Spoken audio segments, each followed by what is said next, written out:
और अब पति ससुराल में गरीब बहू का ड्रीमी शादी फंक्शन। चिलचिलाती गर्मी में पसीने से बेहाल राधिका हाथ में मेहंदी के कोन लेकर तपती सड़क पर तेज कदमों से चलती जा रही है। अचानक उसे एक शादी वाला घर दिखता है जहां हल्दी का फंक्शन चल रहा है और दुल्हन लोटस टब में बैठी हल्दी लगवा रही है। राधिका वहीं रुक जाती है। अरे वाह, यहाँ तो कितनी सुंदर डेकोरेशन है। शायद आज इस दुल्हन की हल्दी है। कितनी लकी है ना ये, जो इसकी शादी का फंक्शन इतनी जोरों से हो रहा है। काश कभी मेरी भी शादी ऐसी ही हो। राधिका अपने मन में खुश हो ही रही होती है कि तभी उस घर के बाहर खड़ा चौकीदार उस पर चिल्लाता है, अरे ओए लड़की, यह घूर घूर कर क्या देख रही है? चल भाग यहाँ से। चौकीदार की आवाज सुनकर राधिका का सपना टूटता है और वो हड़बड़ा जाती है। धत तेरे की, राधिका पगली है तो पगली, कैसे कैसे सपने देख लेती है भला। हमारी किस्मत में ये सब कहाँ। चल अब जल्दी, वरना देर हो जाएगी। राधिका जल्दबाजी में अपने ठिकाने पर पहुंचती है जहां आज उसे दुल्हन और उसके परिवार के मेहंदी लगानी थी। और वहां पहुंचते ही, क्या तरीका है ये काम करने का? कब से मेरी बेटी मेहंदी लगवाने का इंतजार कर रही है और महारानी जाने कहाँ खोई हुई है। पैसे लेने के नाम पर तो तुम लोग सबसे पहले आते हो और काम तुमसे होता नहीं है। अब चल जल्दी से शुरू हो जा। दुल्हन की मां की झिड़कियां सुनकर राधिका का चेहरा उतर जाता है। वो चुपचाप एक स्टूल पर बैठती है और दुल्हन का हाथ थाम लेती है। मम्मी, ये छोटी जगह से आई लड़कियां बस बातें बनाना जानती हैं। देखो तो इसकी हालत पसीने से तरबतर है।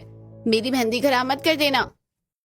नहीं दीदी, पसीना मेरे चेहरे पर है, मेरे हुनर पर नहीं। आप बस 5 मिनट रुकिए, फिर अपनी मेहंदी देखिएगा। राधिका के हाथ बिजली की रफ्तार से चलने लगते हैं। जैसे जैसे कीप से बारीक डिजाइन निकलता है, वहां खड़ी औरतें हैरान रह जाती हैं। अरे वाह, क्या सफाई है। शहर के बड़े बड़े पार्लर वाली भी ऐसा डिजाइन नहीं बनाती। सच में मिट्टी के सकोरे में भी कभी कभी अमृत मिल जाता है। शुक्रिया आंटी जी। राधिका घंटों तक लगातार बैठकर दुल्हन, मौसी और बहन सबकी मेहंदी लगाती है और काम खत्म करके राधिका को थोड़े से पैसे मिलते हैं। वो सड़क पर चलते हुए एक इलेक्ट्रॉनिक दुकान के बाहर कूलरों को देखती है और फिर झटक कर अपने टूटे हुए घर की ओर बढ़ जाती है। घर पहुंचते ही वो देखती है कि उसकी मां सावित्री जी रसोई में धुएं के बीच खांसते हुए रोटियां बना रही हैं। आ गई लाली, आज तो बहुत देर कर दी तूने। हाथ पैर धो ले, मैंने रोटियां बना दी हैं। माँ, आप क्यों चूल्हे के पास बैठ गई? आपकी खांसी बढ़ जाएगी। और देखो, आज मुझे अच्छे पैसे मिले हैं। कल ही मैं घर के लिए वो नया कूलर ले आऊंगी। बेटा, तू खुद को कितना खपा रही है। इतनी मेहनत तो एक मजदूर भी नहीं करता है। माँ, मेहनत से क्या डरना। आप बस दुआ करो कि इस बार घर की मरम्मत भी हो जाए। लाली सुन, एक बहुत बड़ा काम मिला है। एक बहुत बड़े घर में शादी है। उन्हें 2-3 दिन के लिए कुछ मेहनती लोग चाहिए जो शादी की रस्मों रिवाजों में मदद कर सके और मेहमानों का ख्याल रख सके। ठीक है माँ, मैं जाऊंगी। अगर वहाँ से अच्छे पैसे मिले तो मैं आपकी ऑपरेशन वाली फीस भी जमा कर दूंगी। मैं कल सुबह ही वहाँ पहुँच जाऊंगी। लेकिन बेटा, इतनी मेहनत। अरे माँ, आप चिंता क्यों करती हो? मैं हूँ ना, मैं सब संभालूंगी। आप बस खाना खाओ। राधिका अपनी मां के साथ खाना खाकर सो जाती है और अगले दिन राधिका अपनी मां के बताए पते पर शहर के सबसे पॉश इलाके में पहुंचती है। हे भगवान, ये घर है या कोई फिल्म का सेट? राधिका को घर के अंदर काम बताने के लिए ले जाया जाता है। वहां शादी का माहौल है। दुल्हन एक ऊंचे मखमली सोफे पर बैठी है। अरे ओ लड़की, खड़ी खड़ी क्या देख रही है? जा जल्दी से वो फूलों की टोकरियां ऊपर कमरे में रख कर आ। जी मैडम जी, अभी करती हूँ। राधिका सीढ़ियों से ऊपर जा रही होती है, तभी देखती है कि कमला जी अपनी बेटी यानी होने वाली दुल्हन यामिनी के बाल संवार रही हैं। मेरी गुड़िया आज कितनी सुंदर लग रही है, नजर ना लगे तुझे। कितना नसीब होता है ना इन लड़कियों का। काश मेरी भी शादी ऐसी ही होती। एक सुंदर सा मंडप, फूलों की सेज और सफेद घोड़े पर आता मेरा राजकुमार। राधिका अचानक चौंकती है और अपने गाल पर एक हल्का सा थप्पड़ मारती है। दत्त राधिका, तू भी ना, कहाँ राजा भोज और कहाँ गंगू तेली। तेरी किस्मत में सिर्फ मेहनत की लकीर है। ये ड्रीमी शादियां नहीं। चल काम कर, वरना पैसे कट जाएंगे। राधिका पूरे घर में बिजली की तरह दौड़ दौड़ कर काम करने लगती है। कभी भारी सूटकेस उठाना, कभी मेहमानों को पानी पिलाना। शादी वाले घर में मेहमानों का आना जाना बढ़ गया है। राधिका मशीन की तरह काम में जुटी है। कितनी अजीब बात है, इस पूरे घर में शोर मचा है लेकिन वो लड़की। अरे भाई, तू पागल वागल हो गया क्या? कब से उस काम वाली लड़की को टकटकी लगाए घूर रहा है? वो देख, कमिश्नर साहब की बेटी खड़ी है, वहां ध्यान दे। भाई खूबसूरती मेकअप में नहीं सादगी में होती है। देख उसे कितनी फुर्ती से काम कर रही है। अबे होश में आ, वो नौकरानी है और तू इस खानदान का इकलौता वारिस। तेरा और उसका कोई मैच नहीं है मेरे भाई। मैच तो दिल देखते हैं भाई, हैसियत नहीं। मुझे तो बस यही पसंद है। वहीं दूसरी ओर ड्राइंग रूम में सोफे पर बैठी किशोर की मौसी गायत्री जी और राधेश्याम जी को राधिका शरबत पिलाकर वापस काम पर लौट जाती है। कमला, ये लड़की तू कहाँ से ढूंढ कर लाई है? हाँ दीदी, मेरी एक सहेली है, उसकी बेटी की शादी में ये मेहंदी लगाने आई थी। उसने ही बताया था, बहुत गरीब है पर बहुत ईमानदार और मेहनती है, तभी से मैंने इसे यहाँ बुला रखा है। अरे सच कहा तुमने। आजकल के दौर में जब लोग काम से जी चुराते हैं, ये बच्ची देखो सुबह से 1 मिनट नहीं बैठी। संस्कार इसके चेहरे से झलकते हैं, गुणों की सुगंध छुपाई नहीं छुपती। क्यों गायत्री? बिल्कुल सही कह रहे हैं आप, सच में ये लड़की बहुत प्यारी है। शादी के सारे फंक्शन शांति से निपट जाते हैं। दुल्हन विदा होकर जा रही है और राधिका एक कोने में खड़ी होकर चुपचाप ये सब देख रही है। उसे पैसे दिए जाते हैं और वो अपनी पोटली समेटकर घर की ओर चल देती है। शुक्र है भगवान का, इन पैसों से कम इस महीने की माँ की दवाइयाँ और घर का राशन तो हो जाएगा। बस माँ की तबीयत ठीक हो जाए। राधिका घर पहुंचती है तो देखती है कि माँ सावित्री जी बिस्तर पर पड़ी बुरी तरह खांस रही हैं। माँ देखो, मैं दवाइयाँ ले आई हूँ और राशन भी। अब मैं जल्दी से खिचड़ी बना देती हूँ। बेटी तू कब तक ऐसे अकेले लड़ेगी? माँ, आप मेरी ताकत हो, मजबूरी नहीं। और देखो, बड़े घर की शादी में आज कुछ फल भी लाई हूँ आपके लिए। जहाँ राधिका जिंदगी से जद्दोजहद कर रही है, वहीं किशोर अपने आलीशान कमरे की बालकनी में खड़ा है। वो लड़की, उसका नाम राधिका था शायद। पता नहीं किस हाल में होगी, मुझे उसका पता लगाना ही होगा। राधेश्याम विला में शाम की चाय का वक्त है। गायत्री जी किशोर के लिए कुछ अमीर खानदान की लड़कियों की तस्वीरें देख रही हैं। तभी किशोर वहां पहुंचता है। किशोर बेटा देख तो, ये शहर के सबसे बड़े बिल्डर की बेटी है, कितनी सुंदर है ना? माँ, मुझे कोई तस्वीर नहीं देखनी, मैंने अपनी जीवन साथी चुन लिया है। मुझे उसी लड़की से शादी करनी है जो मौसी के यहाँ शादी में काम कर रही थी, राधिका। क्या पागल हो गया है तू? वो तो एक काम वाली थी, हमारे खानदान का नाम मिट्टी में मिलाएगा क्या? माँ, वो मजबूरी में काम कर रही है, शौक से नहीं। मैंने अपने दोस्त से पता किया है, वो उसी के गांव की है। वो अच्छी बिरादरी की और पढ़ी लिखी लड़की है, बस घर में कोई कमाने वाला नहीं है, इसलिए वो ये सब कर रही है।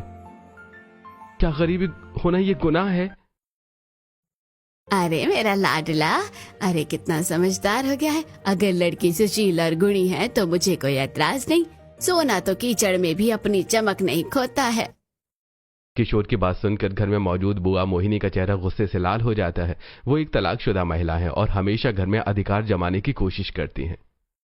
माँ जी, आप भी इसकी बातों में आ गई। कल को समाज पूछेगा कि बहू कहाँ से लाए हैं, तो क्या कहेंगे कि झोपड़ी से उठाकर लाए हैं?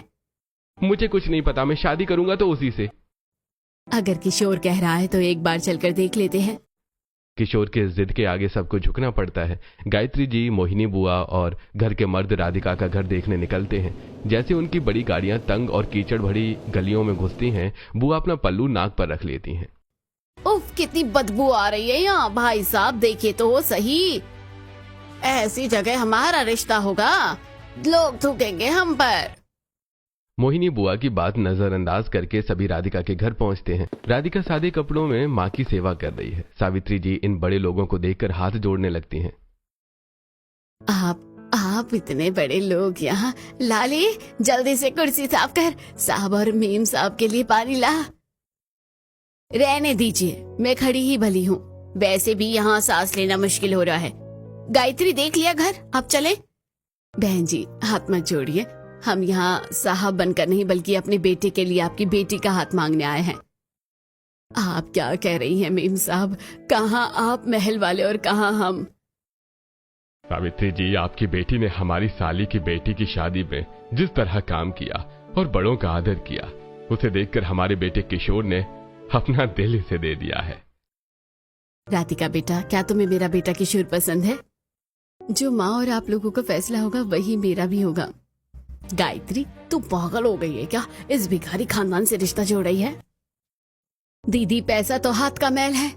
बहन जी ये लीजिए शगुन, आज से राधिका हमारे घर की लक्ष्मी हुई। जैसे ही गायत्री जी राधिका के माथे पर तिलक लगाती हैं और उसे सोने के कंगन पहनाती हैं, मोहल्ले की औरतें दरवाजे पर जमा हो जाती हैं। अरे ये तो वही बड़ी गाड़ियां हैं जो टीवी में दिखती हैं। राधिका की तो लॉटरी लग गई बहन। देख तो सही, कल तक जो फटे कपड़े पहनती थी आज सोने के कंगनों में चमक रही है। महादेव की कैसी माया है। राधे श्याम जी और गायत्री जी विदा लेते हैं। रिश्ता तय हो जाता है, लेकिन लौटते समय वो अपना असली रंग दिखाती हैं। वो घर के पुरुषों को इतना भड़काती हैं कि वो लोग शादी कैंसिल करने का मन बना लेते हैं। गायत्री जी का फोन सावित्री जी के पास आता है और वो बताती हैं कि ये रिश्ता नहीं हो सकता। मैं जानती थी बड़े लोग सिर्फ तमाशा देखते हैं। मेरी बच्ची की किस्मत ही खराब है। अब कौन करेगा इससे शादी। तभी राधिका दिन भर का काम खत्म करके थकान से चूर घर लौटती है। वो देखती है कि माँ ने खाना तो परोस दिया है पर खुद गुमसुम है। माँ मैं आ गई, बहुत भूख लगी है। आज क्या बनाया है? आ गई लाली, आ बैठ। मैंने तेरे लिए गर्मा गर्म रोटियां बनाई हैं। जल्दी खा ले फिर सो जाना। हाथ मुंह धो ले, बस पहले खाना खा। माँ आप ऐसे क्यों कर रही हैं? आपकी आंखें लाल क्यों हैं? माँ सच बताओ, क्या उन लोगों का फोन आया था? किसका फोन? किसी का नहीं आया। तू बस खाना खा ले मेरी बच्ची। माँ सच बताओ, क्या फिर से रिश्ता टूट गया? क्या उन्होंने भी हमें ठुकरा दिया? हाँ लाली, बड़े लोग बड़े ही होते हैं। उन्होंने कह दिया कि ये शादी नहीं हो सकती। हमारी किस्मत में सिर्फ अपमान लिखा है बेटा। गरीब की इज्जत कांच की चूड़ी जैसी होती है। राधिका माँ के गले लग जाती है। दोनों माँ बेटी एक दूसरे को पकड़कर फूट फूट कर रोती हैं। वो गरीबी का अंधेरा उस वक्त बहुत गहरा महसूस होता है। माँ रो मत, मैंने कहा था ना सपने देखना हमारे लिए मना है। उधर हवेली में किशोर को जब पता चलता है तो वो आपे से बाहर हो जाता है। वो घर की बालकनी की रेलिंग पर चढ़ जाता है। अगर राधिका इस घर की बहू नहीं बनी तो मैं आज इस छत से कूद जाऊंगा। मुझे वो लड़की पसंद है और मैं उससे शादी करके रहूंगा, चाहे दुनिया इधर की उधर हो जाए। अगले दिन राधिका के घर के बाहर बड़ी गाड़ियों का काफिला रुकता है। किशोर के पिता राधेश्याम जी और माँ गायत्री जी अंदर आते हैं। सावित्री जी उन्हें देखकर खड़ी हो जाती हैं।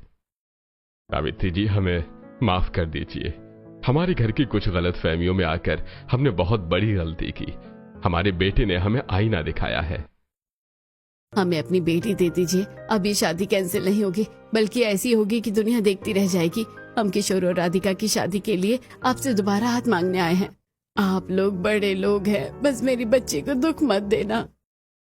किशोर की धमकी के बाद घर वाले राधिका के घर माफी मांगने पहुंचते हैं और शादी फिर से तय होती है। लेकिन जब वो चले जाते हैं तो सावित्री जी खुशी से झूमने की बजाय गुमसुम बैठ जाती है। राधिका पास आती है। अब तो सब ठीक हो गया है। वो लोग माफी मांग कर गए हैं, फिर आप ऐसे क्यों बैठी हो? लाली, मेरा मन डरा हुआ है। दूध का जला छाछ भी फूक फूक कर पीता है। तुझे याद है, पहले भी ऐसे ही आए थे, शगुन दे गए और फिर अगले दिन फोन कर दिया कि लड़की हमें पसंद नहीं। अमीर लोग रिश्ता पक्का ही क्यों करते हैं जब उन्हें उसे निभाना नहीं होता? माँ किशोर जी वैसे नहीं है। उन्होंने अपनी जान की बाजी लगा दी इस रिश्ते के लिए। इस बार सब ठीक होगा। माफी और सुलह के बाद राधेश्याम जी ऐलान करते हैं कि शादी डेस्टिनेशन वेडिंग होगी। किशोर, राधिका और गायत्री जी शॉपिंग के लिए दिल्ली पहुंचते हैं। सबसे पहले वो चांदनी चौक के मशहूर ओपी जवाहर और सुधीर भाई जैसे बड़े स्टोर पर पहुंचते हैं, जहां चारों तरफ भारी लहंगे और चमकते कपड़े हैं। राधिका बेटा, ये देखो, ये प्योर सिल्क पर हाथ की कढ़ाई और असली जरदोजी का काम है। इसमें बारीक मोतियों और असली कुंदन का टाका लगा है। माँ जी, इतना भारी और सुंदर लहंगा। अभी तो शुरुआत है राधिका। चलो अब करोल बाग और साउथ एक्स, वहां तुम्हारी सैंडल और बाकी आउटफिट्स लेने हैं। दिल्ली के अलग अलग कोनों से राधिका के लिए हर फंक्शन का बेहतरीन आउटफिट तैयार करवाया जाता है। भैया, मेरी बहू के लिए सबसे खास चीज दिखाना। राधिका, ये देखो, ये हल्दी के लिए ब्राइट येलो शरारा सूट है। इस पर असली गोटे का काम है। इसके साथ जब तुम ताजे फूलों की ज्वेलरी पहनोगी तो परी लगोगी। माँ जी, ये तो बहुत चमक रहा है। क्या मैं इसमें अच्छी लगूंगी? भाभी, आप तो पीली तितली लगोगी। और ये देखो, आपकी शादी का सुर्ख लाल जोड़ा। इस पर तो जो भारी डोरी वर्क है ना, वो आजकल सबसे ज्यादा ट्रेंड में है। और इसके दुपट्टे के बॉर्डर पर देखो, सदा सौभाग्यवती भवा लिखा है। कभी फटी चुनरी सर पर रखकर धूप में चलती थी। आज इस दुपट्टे की भारी कढ़ाई मेरे नसीब की कहानी लिख रही है। कार अब लाजपत नगर की तंग रंगीन गलियों में रुकती है जहां से मेहंदी का लहंगा लिया जाता है। गायत्री यहाँ क्यों ले आई है? खैर ये अमरल्ड ग्रीन लहंगा बुरा नहीं है। राधिका इसकी पीठ का डीप कट डिजाइन देख लेना। शहर के लोग देखेंगे तो कहेंगे कि बहु मॉडर्न है। इस पर राजस्थानी थ्रेड वर्क बहुत जच रहा है। बुआ अभी तो असली धमाका बाकी है। भाभी अब चलिए साउथ एक्सटेंशन, वहाँ से आपकी सगाई के लिए पेस्टल पिंक गाउन उठाना है। उस पर जो सिल्वर जरकन और डायमंड वर्क है वो रात की लाइट में आपको सितारों की तरह चमका देगा। पल्लवी क्या इतने सारे कपड़े वाकई मेरे लिए है? एक ही दिन में इतने रंग। शाम ढलते ही सब कनॉट प्लेस के एक आलीशान शोरूम में पहुंचते हैं। माँ, राधिका पर ये royal purple velvet sari reception के लिए बेस्ट रहेगी। इस पर ये जो गोल्ड वर्क है ना, जो इसे बिल्कुल महारानी वाला लुक दे रहा है। आपने मेरी पसंद का कितना ख्याल रखा है, शुक्रिया। चांद को चमकने के लिए तारों की जरूरत नहीं होती, पर दुनिया को दिखाना तो पड़ता है कि चांद मेरा है। राधिका शर्मा जाती है। कपड़ों की शॉपिंग के बाद सभी किशोर के घर आते हैं। हवेली में दुबई के मशहूर ज्वेलर्स को बुलाया जाता है। वो अपने साथ बड़े बड़े सूटकेस लेकर आते हैं जिनमें बेशकीमती हीरे और 24 कैरेट सोने के सेट हैं।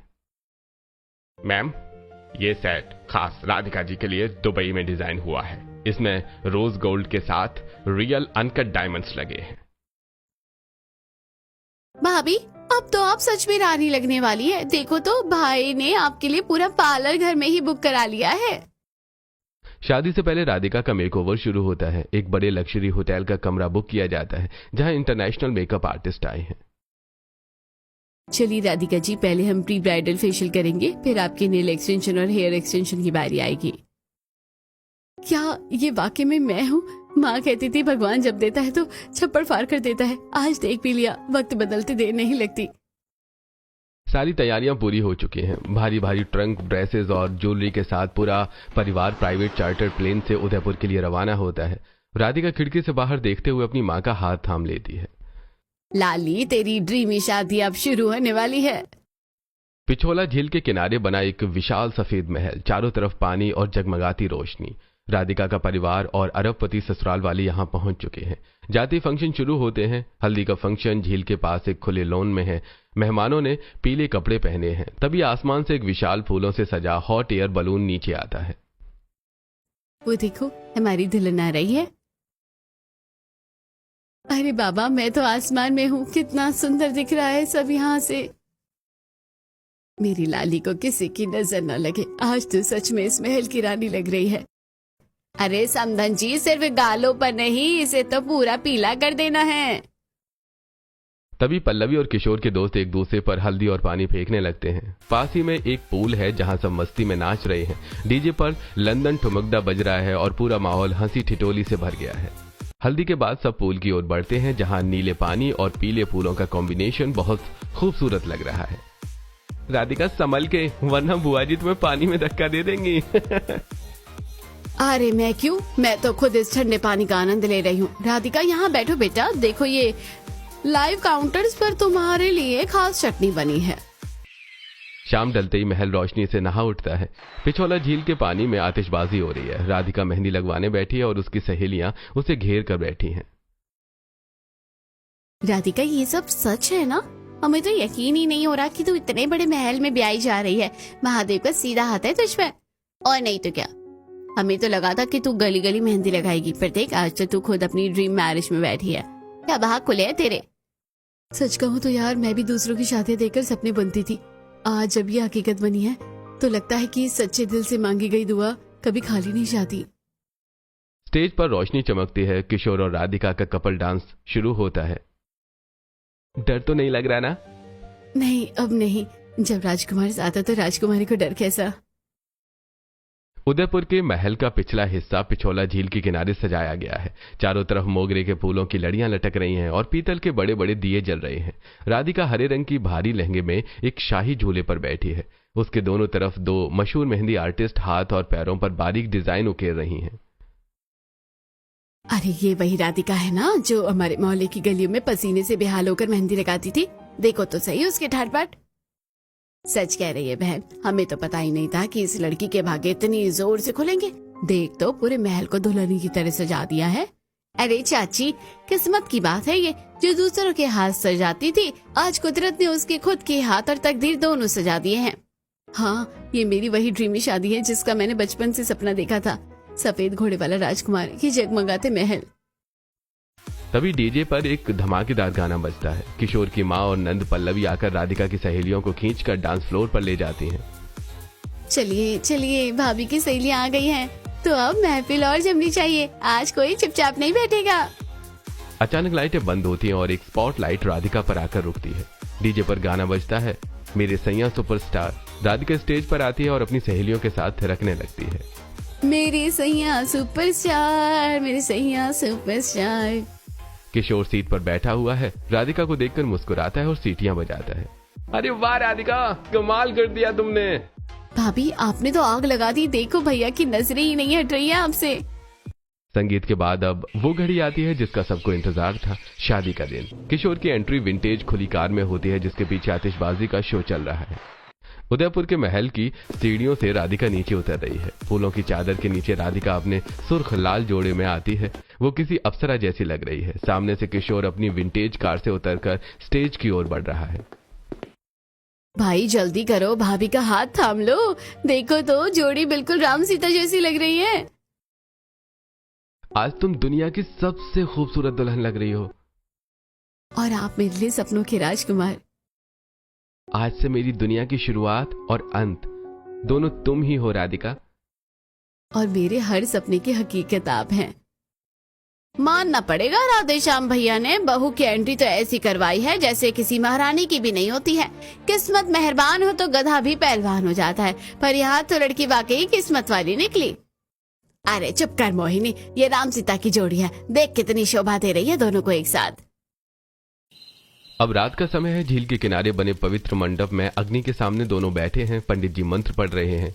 वर वधू आगे आएंगे और अगले फेरे के लिए प्रतिज्ञा लेंगे। एक वो दिन था जब मैं दूसरों की खुशियां देखकर आहें भरती थी, और एक आज का दिन है जब अग्नि को साक्षी मानकर मैं अपनी नई जिंदगी शुरू कर रही हूँ। पवित्र अग्नि के चारों ओर फेरे शुरू होते हैं। पंडित जी जरा संभल कर, बहू का दुपट्टा अग्नि के पास न जाए, बहुत भारी काम है इस पर। बेटा आराम से बैठो। अरे वाह, ये लहंगा तो दूर से ही चमक रहा है सावित्री। सुना है इसमें असली डायमंड जड़े हुए हैं। आपकी हैसियत में तो ये सोचना भी नहीं है। बहन जी, ये जो गायत्री जी और किशोर जी का तो प्यार है जो चमक रहा है। राधिका और किशोर की शादी होती है। सभी लोग खाना खाते हैं और सिंदूर दान की रस्म के बाद सुबह की पहली किरण के साथ विदाई का वक्त आता है। महल के बाहर फूलों से सजी कार खड़ी है। राधिका अपनी माँ सावित्री जी के गले लगकर फूट फूट कर रो रही है। जा लाली, अपने नए घर को स्वर्ग बना। आज मेरी सारी चिंताएं खत्म हो गई है, भगवान ने तेरी सुन ली। माँ, मुझे आपकी चिंता हो रही है, आप अकेले कैसे रहेंगी? कौन आपका ख्याल रखेगा? मेरा मन नहीं कर रहा आपको यहाँ इस हाल में छोड़कर जाने का। तू फिक्र मत कर बेटा, तू खुश रहेगी तो मैं भी ठीक रहूंगी। बेटी की विदाई तो कुदरत का दस्तूर है, इसे हंस कर निभा। देख बहन, इसे कहते हैं किस्मत का पलटना। कल तक जो हमारे घरों में मेहंदी लगाती थी, आज वो करोड़ों के घर की मालकिन बनकर जा रही है। माँ जी आप परेशान मत हो, राधिका आपकी बेटी है तो मैं आपका बेटा हूँ। अब से आपकी जिम्मेदारी मेरी है। राधिका कार में बैठती है और पीछे मुड़कर अपनी माँ और उस महल को देखती है। कार धीरे धीरे आगे बढ़ती है। पीछे मेरा संघर्ष छूट रहा है और आगे एक नया अनजाना सा लेकिन एक खूबसूरत संसार है। अंधेरी रात के बाद ही सुनहरी सुबह आती है और मेरी सुबह आज हो गई है। उदयपुर से शादी करके जब बारात वापस शहर हवेली पहुंचती है तो स्वागत के लिए पड़ोसियों और रिश्तेदारों की भीड़ उमड़ पड़ती है। सुना है लड़की बहुत ही गरीब घर की है, इसके पास रहने को ढंग की छत भी नहीं थी। इतने बड़े खानदान ने आखिर क्या देखकर रिश्ता जोड़ लिया? अरे मैंने तो भाई साहब को पहले ही कहा था, ये तो किस्मत का हो कि शादी हो गई, वरना इसके तो दो बार रिश्ते टूट चुके हैं। बड़ा मुश्किल से पल्ला झाड़ा है इसकी माँ ने। लोग तो कह रहे हैं कि कुछ ना कुछ खोट तो होगा ही लड़की में। अच्छा, 2 बार शादी टूटते टूटते बची है, फिर तो दाल में कुछ काला है। राधिका की आंखों में आंसू आ जाते हैं और वो सिर झुका लेती है। तभी किशोर उसका हाथ कसकर थाम लेता है और भीड़ की तरफ मोड़ता है। बस कीजिए, बहुत सुन लिया मैंने। बुआ जी और आप सब लोग भी सुन लीजिए। आप लोग इसे गरीब कह रहे हैं? जिस लड़की ने अपनी मेहनत से अपनी माँ का सहारा बना, जो स्वाभिमानी है, वो गरीब कैसे हुई? खोट राधिका में नहीं, उन लोगों की सोच में थी जो दहेज और लालच के पीछे भाग रहे थे। अरे मेरे लिए गर्व की बात है कि इस घर की बहू बनी है। आज के बाद किसी ने भी इसके अतीत या गरीबी पर बात की तो याद रखिएगा। किशोर की बातों ने राधिका का मान बढ़ा दिया। अब हवेली के मुख्य द्वार पर फूलों की कालीन बिछी है। आओ बेटा राधिका, अपने भाग्यशाली कदमों से इस घर को धन्य करो। तुम हमारे घर की लक्ष्मी हो। राधिका के पैरों में सोने का कलश रखा है। वो धीरे से उसे गिराती है और आलता में डूबे पैरों से सफेद कालीन पर चलते हुए अंदर आती है। घर के अंदर का इंटीरियर बहुत ही रॉयल झूमरों और कीमती फर्नीचर से सजा हुआ है। नजर ना लगे मेरी बहू को, आज से ये घर, ये चाबियां और ये खुशियां सब तुम्हारी है। गृह प्रवेश के बाद किशोर राधिका को उसके नए कमरे में लेकर जाता है, जहां सफेद मखमल के पर्दे, ताजे गुलाबों से सजा बेड और खिड़की से दिखता खूबसूरत नजारा दिख रहा था। किशोर जी, आज आपने सबके सामने जो मेरा साथ दिया वो मेरे लिए दुनिया की सबसे बड़ी दौलत है। राधिका, इंसान के कपड़े उसकी गरीबी तय नहीं करते, उसका चरित्र और उसका साथ देने वाले लोग करते हैं। दोनों पति पत्नी प्यार में खो जाते हैं। शादी की अगली सुबह राधिका अपनी पहली रसोई के लिए तैयार होती है। वो अपनी सादगी और स्वाद से सबका मन मोह लेती है। माँ कहती थी कि किसी के दिल का रास्ता पेट से होकर गुजरता है। आज मैं अपनी मेहनत और प्यार से इस घर को अपना बनाऊंगी। राधिका बेटा, ये क्या, तुम आराम करती, लेकिन तुम्हारे हाथ के बने इस हलवे की खुशबू तो पूरे घर में महक रही है। राधिका सबको अपने हाथ से खाना खिलाती है। उसकी मेहनत देखकर दादी, सास और ससुर जी बहुत खुश होते हैं। ये लो बेटा, ये खानदानी जड़ाऊ हार, तुम्हारा शगुन। तूने इस घर में कदम क्या रखा, मुझे तो लगता है अब मैं सोने की सीढ़ी चढ़ जाऊंगी। पहली रसोई में सभी राधिका को कुछ न कुछ देते हैं। वहीं राधेश्याम जी उन्हें हनीमून की टिकट्स देते हैं, जिसके बाद किशोर राधिका को मालदीव्स लेकर पहुंचता है। किशोर जी, मुझे यकीन ही नहीं हो रहा कि मैं सच में मालदीव्स में हूँ। मैंने तो सिर्फ मोबाइल में ऐसी जगह देखी थी। ऐसा लग रहा है जैसे मैं किसी दूसरी दुनिया में हूँ। राधिका, ये तो बस शुरुआत है। रात का समय है। समंदर के किनारे सिर्फ किशोर और राधिका के लिए एक कैंडल लाइट डिनर का इंतजाम किया गया है। ये तुम्हारे लिए। ये क्या, अभी तो इतनी सारी ज्वेलरी मिली है। वो सब घर वालों की तरफ से था, ये मेरी तरफ से है। शुक्रिया मेरी जिंदगी में आने के लिए। किशोर राधिका को अंगूठी पहनाता है। मालदीव्स के उस सुंदर द्वीप पर राधिका और किशोर ने कभी समंदर में क्रूज की सवारी तो कभी लहरों के बीच स्कूबा डाइविंग की। अब मैं वापस अपने घर जा रही हूँ, एक बहू के रूप में। राधिका वापस अपने घर आती है और 6 महीने बीतते हैं और पूरे घर को संभाल सुबह राधिका ताजे फूलों से मंदिर सजा रही है। फिर ससुर जी के लिए बिना चीनी की चाय और अखबार लेकर जाती है। राधिका बेटा, जब तक तुम्हारे हाथ की चाय ना मिले दिन की शुरुआत अधूरी लगती है। तुम घर क्या आई, खुशियां खुद ब खुद खिंची चली आई। पापा जी, ये तो मेरा सौभाग्य है कि मुझे आप जैसा पिता मिला। और हाँ, आज आपकी मीटिंग है तो मैंने आपका कोट और दवाइयाँ कार में रखवा दी है। दोपहर के समय राधिका सासू माँ गायत्री जी के साथ बैठकर घर के हिसाब किताब और दान पुण्य की बातें करती है। बेटा, मुझे पहले डर था कि तुम इतने बड़े घर को कैसे संभालोगी, पर तुमने तो अपनी सूझबूझ से मेरा काम आधा कर दिया। अरे ओ राधिका, वो मेरे कमरे का पर्दा थोड़ा ढीला था, जरा देख लेना। और सुनो, वो कल जो तुमने जुकाम के लिए काढ़ा पिलाया था ना, उससे काफी आराम मिला है। बुआ जी फिक्र मत कीजिए, मैं सब देख लूंगी और शाम को आपके लिए खास अदरक वाली चाय मैं खुद बना कर लाऊंगी। कुछ दिनों बाद गर्मियों की छुट्टियां हैं और पूरा परिवार केदारनाथ की यात्रा पर निकलता है।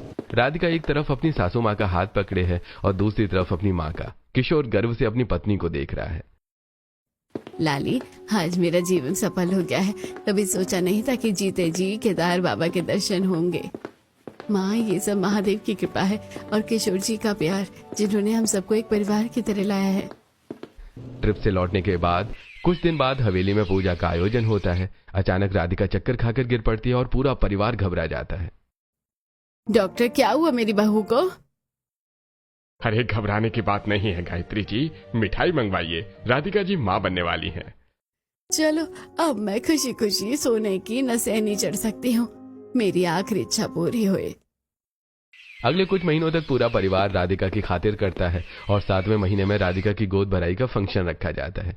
राधिका एक खूबसूरत मखमली जोड़े में स्टेज पर बैठी है। मुझे आज भी यकीन नहीं होता, अपनी ड्रीम वेडिंग के बाद मेरी गोद भराई भी किसी ड्रीम जैसी होगी। मैंने कभी सोचा नहीं था कि इस अरबपति ससुराल में गरीब बहू की ऐसी ड्रीम शादी और गोद भराई होगी।